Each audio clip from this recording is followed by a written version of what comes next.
그 땅에 기근이 들었으므로 아브라함이 애굽에 거류하려고 그리로 내려갔으니 이는 그 땅에 기근이 심하였음이라.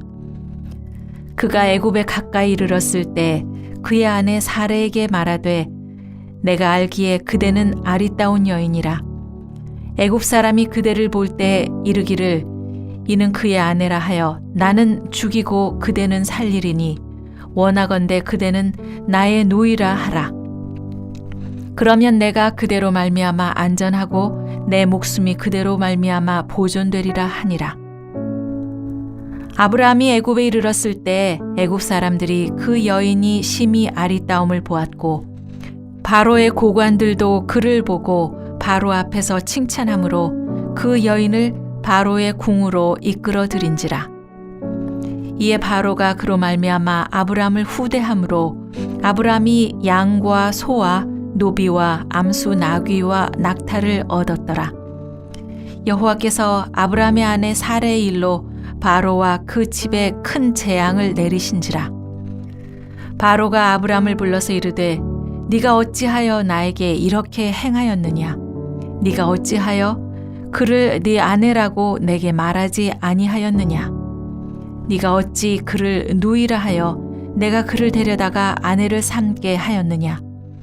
네 아내가 여기 있으니 이제 데려가라 하고 바로가 사람들에게 그의 일을 명하매 그들이 그와 함께 그의 아내와 그의 모든 소유를 보내었더라.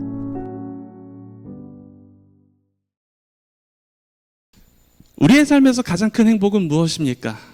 요즘 내 삶 가운데 가장 재밌는 일은 무엇입니까? 뭐가 제일 재밌으세요? 손주 보는 것들이 재밌으십니까? 아유, 네, 밝게 웃으시는 분들. 자녀들 크는 게 재밌습니까? 아니면 뭐 요즘에 뭐 폭군의 셰프 이런 드라마, 아니면 뭐 유행가 신나는 노래 이런 게 재밌으십니까? 바라기는 우리 삶에서 가장 큰 기쁨과 행복이 되는 건 하나님이시기를 축복합니다. 그리고 예수님을 믿어 구원받았다라는 사실이 우리의 삶에서 가장 큰 기쁨이요, 고백이요, 행복이 되어서 그 사실만으로도 내게 아무 것이 주어지지 않는다 하더라도 난 늘 하나님께 감사하는 사람이 되겠습니다. 그렇게 고백하며 찬양하는 저와 여러분이 되기를 주님의 이름으로 축원합니다. 오늘 말씀에는요, 축복의 사람 아브라함이 나옵니다. 아브라함이 제가 저번에 설교할 때 하나님께서 아브라함을 부르시고 그에게 축복의 이야기를 하시면서 그가 원래 살고 있던 땅이 아닌 갈대아 우르가 아닌 이제 하나님께서 말씀해 주실 땅, 아직 보여주시지도 않았어. 어딘지도 가르쳐 주시지도 않았지만 앞으로 보여주실 그 땅을 향해서 나아가라 라고 이야기했을 때 아브라함이 믿음으로 나아가기 시작했어요. 그리고 하나님께서 보여주신 그 땅으로 나아가 세겜에 가서 거기서 장막을 짓고 제단을 쌓고 하나님께 예배하며 감사함으로 나아가는 모습을 저번 시간에 봤습니다. 오늘은 그 다음에 나오는 이야기, 성경에 나오는 아브라함의 에피소드 두 번째 이야기를 살펴보고자 합니다. 먼저 모두들 다 알고 계시겠지만 오늘 그리고 성경 본문을 읽어서 어렴풋이 알고 있겠지만 전반적인 스토리를 한번 살펴보고자 합니다. 오늘 본문은요, 그 땅에 기근이 들었다라는 단어로 시작합니다. 가나안 땅이라는 곳은 원래 건기와 우기의 극명한 차이를 보이는 곳입니다. 우리가 잘 알고 있는 요단강이라는 곳만 해도 비가 많이 내리는 우기에는 이게 강인지 바다인지 구별할 수 없게끔 넓은 강을 형성하는 그런 곳이지만 비가 전혀 오지 않는 건기는 여기가 강이었어 할 정도로 바짝 말라버리는 그런 땅이 바로 이 가나안 땅이었어요. 물론 가나안 땅에도 살기 좋은 몇몇 장소들이 있겠지요. 그러나 그러한 장소들은 이미 가나안 땅에 이미 미리 살고 있던 사람들이 터를 잡고 그들이 거기에 정착하며 살고 있는 상황이었어요. 그렇기 때문에 멀리 타국에서 유목 생활을 하며 여기에 정착하게 된 아브라함이라는 이민족을 그들이 고운 시선으로 볼 리가 없는 것이고요. 특별히 기근이 들었다라고 하는 이 상황에는 아브라함을 반갑게 맞아줄 수 있는 사람이 거의 없게 되는 것이죠. 자, 아브라함은요, 이미 많은 가족들을 거느리고 있는 족장이었어요. 그래서 선택해야만 했습니다. 나를 믿고 그 고향 땅을 버리고 이 먼 타국까지 와준 이 사람들을 먹여 살려야 할 책임이 아브라함에겐 있었어요. 그렇기 때문에 아브라함은 선택해야만 했습니다. 그들에게 물과 식량을 구해주고 먹고 살 수 있는 상황은 만들어 주어야 하는 사람이 바로 아브라함이었어요. 그래서 그는 눈을 들어서 보기 시작합니다. 물을 구할 수 있는 곳, 식량을 구할 수 있는 곳, 그곳이 어딘지 살피기 시작하면서 점점 남방으로 내려가다가 결국 오늘 본문에 무엇이라고 이야기하고 있느냐? 애굽이라는 땅까지 내려가게 되었다라고 설명하고 있습니다. 살기 위한 선택이었다고 얘기하고 있습니다. 자, 애굽으로 내려갔습니다. 애굽에 내려갔더니 당장 기근의 문제가 해결되는 것처럼 보였어요. 그곳에는 늘 마르지 않는 나일강이라는 큰 강이 있었고요. 풀도 있었고요. 그래서 그런지 사람들도 좀 인심이 좋은 것처럼 보였습니다. 그래서 그 전에 걱정하던 모든 문제들이 해결된 것처럼 보였으나 생각지도 못한 또 다른 문제가 아브라함을 괴롭혔으니 그 문제가 무엇이었다고 성경은 기록하였느냐? 아내였던 사레가 너무너무나도 예뻤다. 지금 내 부인처럼 예뻤다. 아멘이 안 나오시는 남자분들 이거 문제가 있는 건데. 네, 예뻤다.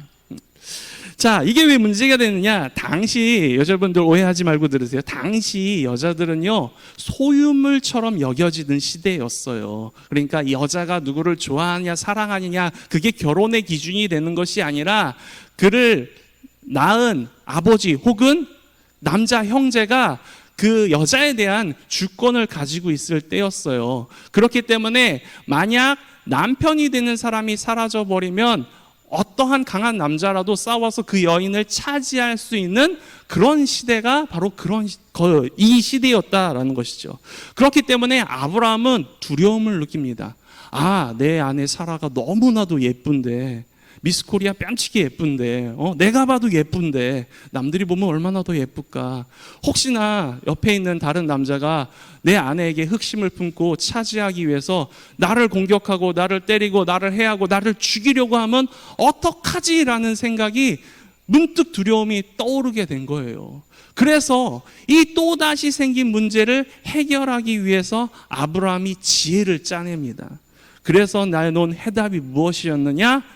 아내 사레에게 가서 이야기하길, 너는 앞으로 이 애굽 땅을 나갈 때까지 나를 남편이라고 부르지 말고 오빠라고 불러라. 너는 내 아내가 아니라 누이인 것이다. 사실 크게 다른 말은 아니었어요. 이 사레라는 여인은요, 아브라함의 형제인 나홀의 딸이었어요. 그러니까 아브라함 입장에서는 조카인 것이고요, 사레의 입장에서는 작은 아버지 뻘이었던 거예요. 무슨 그런 계족부가 있어? 그렇게 어떻게 결혼할 수 있어? 오해하지 마세요.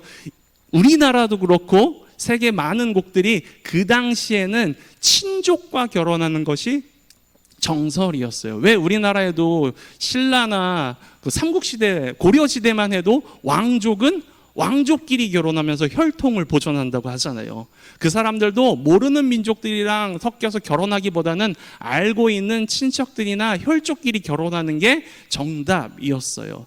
나중에 아브라함도 그의 아들 이삭의 아내를 구할 때 이 살고 있는 가나안 땅에서 구하지 않고 멀리 자기가 살던 그 바벨론까지 가서 아내를 데려오고자 했던 모습도 바로 그러한 형식에서 이해할 수 있는 부분이었던 것이죠. 그러니까 누이라는 말이요, 사실은 그렇게 거짓말은 아니었던 거예요. 맞는 거였던 거예요. 그러면서 아내가 아닌 누이라고 했을 때 이 아브라함이 신분이 달라지게 되는데, 즉 다른 애굽 사람들이 아브라함을 대하는 태도가 달라지게 되는데, 어떻게 달라지느냐? 사레의 아내라고 했을 때는 저 남자를 내가 힘으로 제압하고 쳐서 죽여서 저 여인을 내가 빼앗아야 하는 대적 관계에 있는 상황에서 이해하기 시작했다고 한다면, 이제 남편이 아니라 오빠라고 한다면, 아까도 말씀드렸지만 여자가 소유물처럼 인정되는 시대였기 때문에 저 여인에게 장가가기 위해서는 누구에게 잘 보여야 된다? 오빠인 아브람, 즉 이 사례를 결혼 시집 보낼 수 있는 결정권을 가지고 있는 아브라함에게 잘 보여야만 장가를 갈 수 있는 그런 상황이 벌어지는 거예요. 즉 나를 죽이고 내 아내를 빼앗으려고 했던 사람들이 반대로 나에게 와서 아부를 떨고 아양을 떨고 잘해줘야 되는 상황을 만들게 되는 이 절묘한 묘책이 바로 아내가 아닌 누이라 부르는 형태가 되는 것이었어요. 자, 생각해 보세요. 아름다운 여인을 둔 오빠, 돈 많고 능력 많고 먹을 것 많은 애굽의 굶주린 남자들이, 장가가고 싶은 남자들이 이 아름다운 여인을 보고 이 여인한테 장가오고 싶어서 난리 납니다. 이제 모두가 다 아브라함에게 나와서 뭐해요? 아양을 떨고 잘 보이게 애를 쓰고 그가 편의를 봐주고 그가 정착할 수 있도록 도와주는 역할을 하게 되는 것이 바로 이런 포지션을 갖게 됐을 때 벌어지는 일들이라는 것이죠. 아브라함의 지혜가 먹히는 것 같았습니다. 애굽 땅에 그렇게 잘 정착하는 것 같은 상황들이 펼쳐지고 있었는데, 그런데 그때 아브라함이 생각하지 못한 문제가 다시 발생하기 시작합니다. 그게 무엇냐? 사레가 예뻤던 거예요. 네? 아까 했잖아요. 아니요, 사레가 아브라함이 생각했던 것보다 더 예뻤던 거예요. 아브라함이 생각하기엔 본 마을 사람들만 와 예쁘다 예쁘다 웅성웅성거릴 줄 알았는데, 이 사레의 미모가 애굽이라는 그 큰 나라를 들썩들썩거리게 만큼 너무 예뻤던 거예요. 그래서 오늘 성경에 보니까 사레의 미모에 대한 이야기가 어디까지 들어가요? 애굽 왕의 궁 바로에게까지, 신하들의 입을 통해서 바로에게까지 들어가는 거예요. 그러니까 바로라는 사람 입장에서도 야, 우리 애굽에도 이쁜 여자들 많고, 내 왕비들 다 이뻐. 그런데 그 모든 것을 바라보고 있던 신하들조차도 사레 봤어? 사레 예쁘지 않아? 사레 피부색이 다 사레 얘기만 하고 있어. 그 왕이 뭐야? 야, 사레가 그렇게 예뻐? 야, 그럼 한번 데리고 와봐. 나도 한번 보기나 하자. 사레를 데리고 와서 왕이 봤더니 어때요? 왕도 넘어갈 만큼, 반할 만큼 사레가 너무 예뻤던 거예요. 아마 자국의 여인들에게서 볼 수 없었던 뭔가 신비로운 그런 것들이 있었나 보죠. 왕의 마음이 너무 흡족하여져서 왕이 야, 다른 남자들 다 조용히 해. 이 여인은 내가 차지하게. 그러면서 아브라함을 후대하기 시작하고 그에게 오늘 본문을 보니까 뭘 주었다고 얘기하고 있어요? 16절에 보니까 양과 소와 노비와 그리고 암수 나귀와 낙타까지 주었다라고 얘기하고 있는데, 낙타라는 게 그 당시에는 쉽게 구할 수 있는 것이 아니었어요. 가장 귀한 거, 오늘날로 말하면 외제차, 뭐 벤츠, 롤스로이스 이런 걸 다 줬다라는 얘기랑 같은 의미였어요. 아무리 좋은 것을 준다 하더라도 아브라함은 사실 그 나라에 들어가서 아무리 좋은 것으로 내가 사례를 데려가겠습니다 라고 얘기한다 하더라도 결정권이 누구에게 있어요? 아브라함에게 있어요. 거부하면 그만이야. 줄 것처럼 하면서 자기 입속만 챙기다가 우리 이제 기근이 끝나서 다시 원래 일던 대로 돌아가야 돼, 그리고 도망가면 끝이야 라는 생각으로 이런 작전을 폈을지도 몰라요. 그런데 지금 아브라함 앞에 서게 된 사람은요, 일반 백성이 아니에요. 애굽이라는 거대 나라의 왕이 그 앞에 서서 마음이 흡족하도다.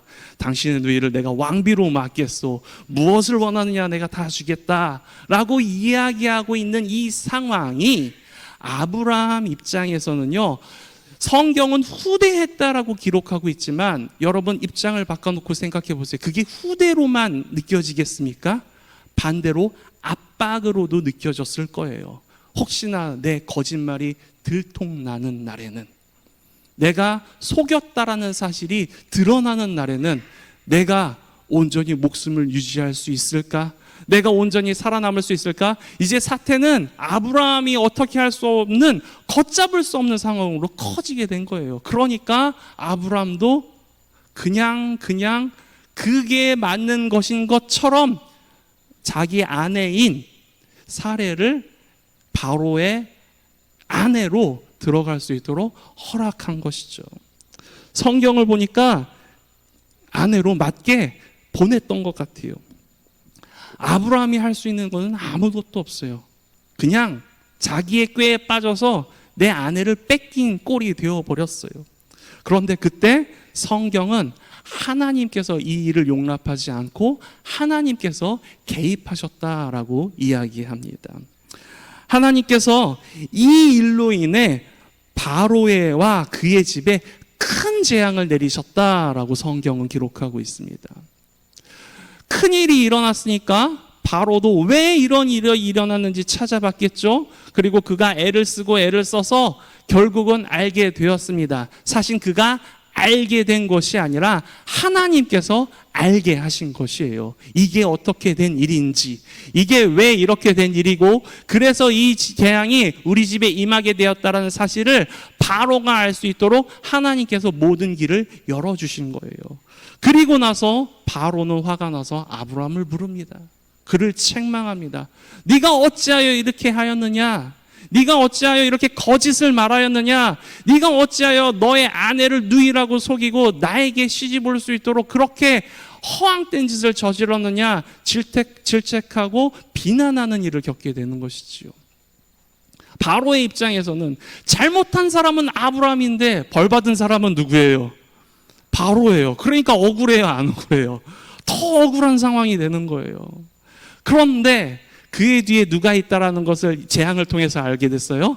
하나님이 계시다는 걸 알게 됐어요. 그러니까 바로의 입장에서는 할 수 있는 게 없어요. 그래서 이렇게 얘기합니다. 이제 데려가라. 데려가는데 인간적인 생각엔 야, 너 너무 괘씸해. 내가 줬던 거 다 내놔. 그리고 너 벌금도 내야 돼. 너 이렇게 소유도 이렇게 내놓고 가. 그렇게 말하고 싶은데 오늘 본문에 보니까 가진 사람이라 그런가 그냥 다 가져가라 그러는 것 같아요. 가져가라. 아마 그런 생각도 있었던 것 같아요. 부정한 일에 연루되었던 재물들이니까 다시 돌아오는 게 더 부정하다. 그러니까 그냥 너 다 가지고 그냥 가라 라고 생각했던 것 같아요. 그래서 놀랍게도 이 일로 인해 아브라함은 또 다시 부자가 되는 사건을 보는 것이 바로 오늘의 사건입니다.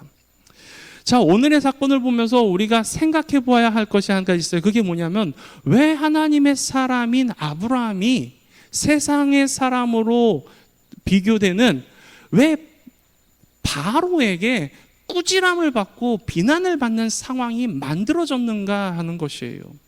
어쩌면 이 문제는 오늘을 살아가고 있는 우리도 자유롭지 못한 문제들입니다.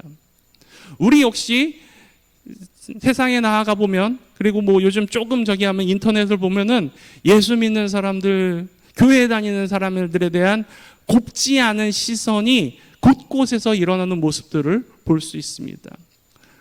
혹자들은 그들이 예수를 몰라서 그런다, 그래서 핍박하는 거다, 박해하는 거다라고 이야기하지만 조금 더 관심 있게 그들이 이야기하는 논지가 무엇인지 살펴본다면 그들이 하는 것이 단순히 예수 믿는 사람들을 핍박하는 것이 아닌 오늘 바로가 아브라함에게 했던 것처럼 예수 믿는 사람들이 왜 하나님을 섬긴다는 사람들이 왜 하나님의 말씀처럼 살지 못하는가에 대한 냉철한 비판을 하고 있는 것이죠.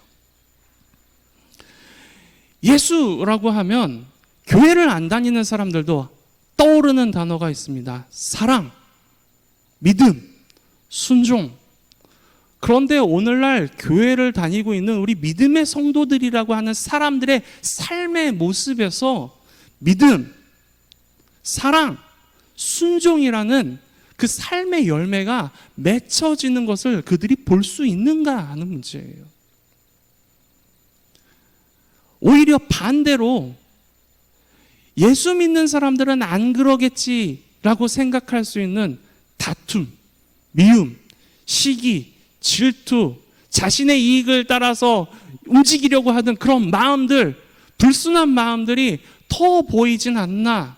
그래서 제가 가장 싫어하는 말인데, 세상 사람들은 교회 다니는 사람들을 향해서 뭐라고 얘기하느냐? 교회 다니는 것들이 더해. 이런 비난을 우리가 듣게 되는 상황들이 오늘 우리의 문제라고 한다면, 오늘 말씀에서 바로가 아브라함을 꾸짖는 상황이 수천 년이 지났는데도 불구하고 달라진 것 없이 여전히 이어져 오고 있는 문제다라는 것을 우리가 알 수 있게 되는 것이죠. 그리고 이 문제로부터 벗어나기 위해서 우리가 오늘의 본문을 다시 한번 살펴봐야만 합니다. 오늘의 이 본문의 문제가 왜 시작되었는가? 왜 시작되었는가? 아브라함이 어디를 왔기 때문이죠? 애굽에 내려왔기 때문입니다. 아니, 목사님 아까도 얘기했잖아요. 아브라함이 애굽에 내려온 데는 다 이유가 있었던 것 아닙니까? 그 땅에 기근이 왔기 때문이고, 그 기근 때문에 살지 못하는 상황 때문인 거고, 그래서 어쩔 수 없는 선택을 한 것인데 왜 애굽에 내려온 것이 문제라고 이야기하십니까? 문제지요. 아브라함이기 때문에 더 문제입니다. 우리가 아브라함이라고 하면은 머리에 떠오르는 한 아브라함을 지칭하는 문구가 있습니다. 바로 무엇이죠? 믿음의 조상. 믿음을 보여야 하는 사람. 아브라함은 믿음을 보여야 하는 사람입니다. 그런데 애굽으로 내려갔다라는 것이 믿음을 보여야 하는 아브라함이 믿음을 보이지 못하는 상황이 되었다라는 거예요. 하나님께서 아브라함을 부르실 때 약속의 땅으로 가나안 땅을 보여주셨어요. 가나안 땅을 주셨어요. 그러면 이제 아브라함은 약속으로 받은 그 가나안 땅에서 어떠한 형태든 어떠한 모습으로든 하나님을 붙잡으며 살아야만 했습니다. 그 땅에 기근이 왔다고요? 그 기근을 보낸 사람이 누구일 것 같습니까? 그 기근을 보내신 분이 누구일 것 같습니까? 누굴까요? 하나님이세요. 하나님이 계획을 가지고, 하나님이 목적을 가지고 그 땅에 기근을 보내셨습니다. 하나님께서 목적을 가지고 우리 믿음의 사람들의 삶에 고난과 어려움을 보내셔요. 왜 고난과 어려움을 보내실까요? 내가 교회 안 다닐 때 옆집의 아줌마가 나를 그렇게 꼬셨었는데 교회 다니면 복 받아. 교회 다니면 다 잘 돼. 그래서 교회 다니기 시작했는데, 여기 그러신 분 혹시 계십니까? 그 말을 믿고 교회 다니기 시작했는데 진짜 교회 다니니까 내 삶에 복이 잔뜩 찾아오던가요?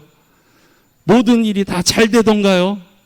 아프던 두 다리가 언제 그런다는 듯이 싹 낫고, 공부랑 담쌌던 내 아이들이 갑자기 어느 날 공부에 미쳐서 하더니 서울대를 가고 의사가 되고 변호사가 되고 검사가 되고, 지질이 가난해서 궁상궁상을 떨던 집이 마치 재물이 물밀처럼 밀려 들어오는 그런 은혜를 겪으셨습니까?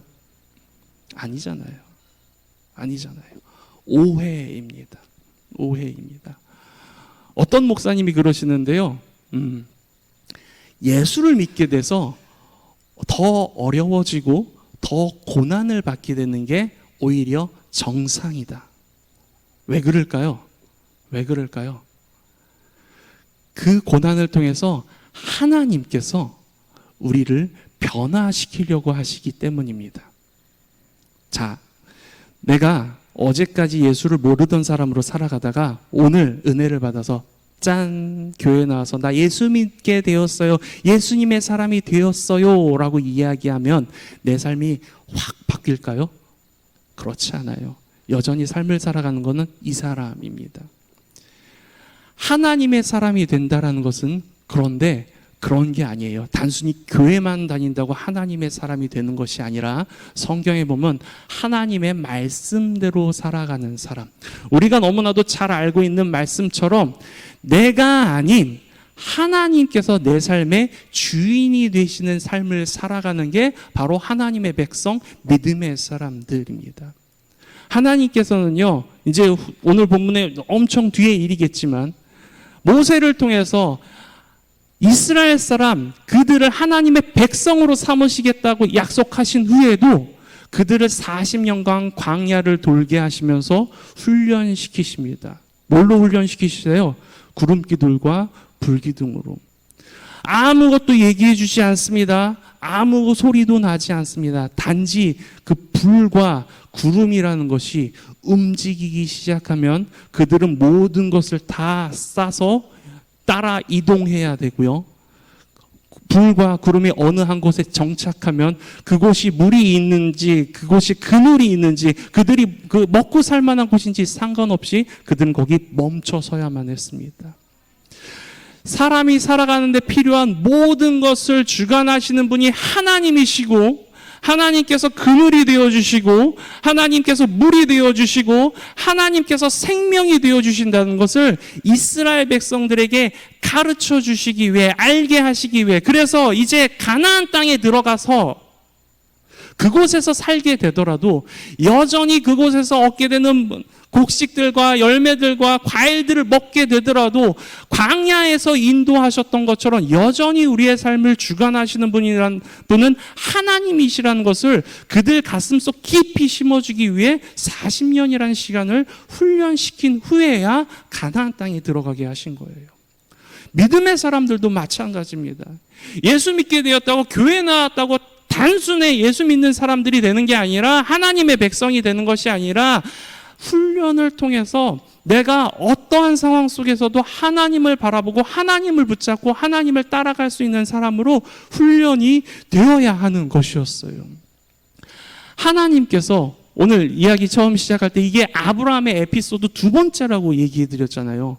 다시 말하면 아브라함이 믿음으로 내 하나님, 내가 하나님을 따르겠습니다 고백한 다음에 바로 오는 그 첫 번째 스토리에서 아브라함에게 그 훈련을 시키고자 그 땅에 기근을 내렸는데, 아브라함은 그 순간 기근이라는 상황에 내 시선과 내 마음을 뺏겨 내가 이 땅에 어떻게 오게 되었는지, 나를 이 땅에 오게 하신 분이 누구였는지, 내가 이 상황 속에서 지금 해야 할 일이 무엇이었는지 까맣게 잊어버린 채 인간의 지혜, 인간의 눈, 인간의 생각으로 판단하고 결정하고 움직여 버렸어요.